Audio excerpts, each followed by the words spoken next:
If someone ever asked me if there was a story that I would want all of my followers to listen to from beginning to the end, it would be this one. These are the type of stories that truly scare me so much. Just wait till the ending of this. So this guy says that when he was very, very young, he had a best friend named Raul. He said that it was a privilege to be Raul's best friend because unlike his home life, Raul's home life was really amazing. Raul had two parents who loved him so much and gave him attention. He even remembers how Raul didn't have to share his bedroom and had it all decorated with things that he loved. He lived in this really big house and had all the toys that just kids would dream of. He even had the newest and most modern video game setup, so of course when Raul asked him to stay the night, he was happy to. And just like he expected, he had the time of his life in that sleepover, and it wasn't just like the toys and having fun with Raul, but even Raul's parents treated him like he was a part of the family. He remembers eating sweets and they even ordered pizza, which was really rare in his own household. He remembers even little details like when they were gonna watch movies, they would let him choose the movie that the entire family was going to watch. He says that they would watch the movie and then they would go play video games, they would have snacks until they eventually would go to bed. However, not everything was perfect. There was just something about when nighttime came that was not good. He realized that something was not right the first night he spent the night in that house, and he was tossing and turning. He explains that what he started to hear was almost like if somebody was knocking on the bedroom window. He thought to himself that maybe it was a branch of a tree that was making that kind of sound, so he didn't even bother opening his eyes to look outside that window. However, a few moments later, he heard that tapping on the window again. He did pretend to be asleep while somebody was tapping on that window, but he admits that that really scared him, not knowing who was on the other side. He ended up falling asleep until it was morning time, and then he didn't tell anybody anything because he forgot, since he was dreading going back home in the morning. So a week passed and it was the weekend again, and Raul again asked him if he wanted to spend the night, and he was so excited that he said yes and completely forgot about the window incident. However, they had fun.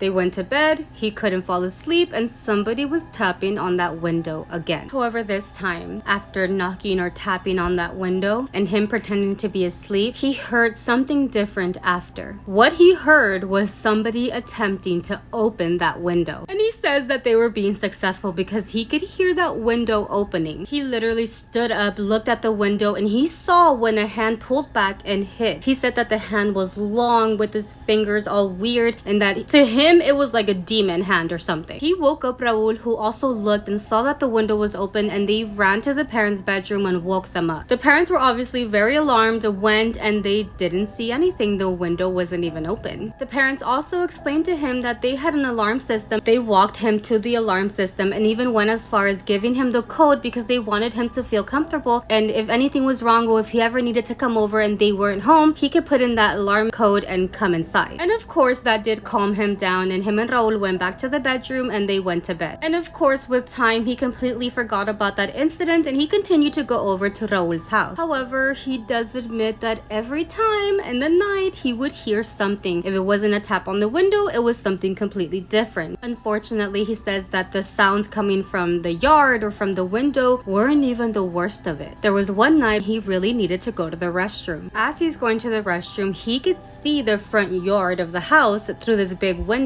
and he swears that he sees a really tall, bald man just staring into the house. He said the man didn't have like any hair in his face, like it was no eyebrows, just his eyes, his lips, like he was very pale. So when he saw him the first time, it was on a Thursday. The following day, he sees him again, but this time he is a little bit closer to the house. By the time Saturday came, he was right next to the window of that house. He did say that he thought to himself, like, why am I seeing this ghost? I cannot bring it up. If I continue to bring this up to the family, they're gonna stop inviting me over and they're not gonna let me hang out with Raul anymore. However, there was one last occasion where he saw this bald man. He woke up because he was really thirsty and he was gonna go to the kitchen and get a glass of water. He remembers that his grandmother told him about this like myth where if you wake up in the middle of the night and you're really thirsty, it's because someone has been observing you.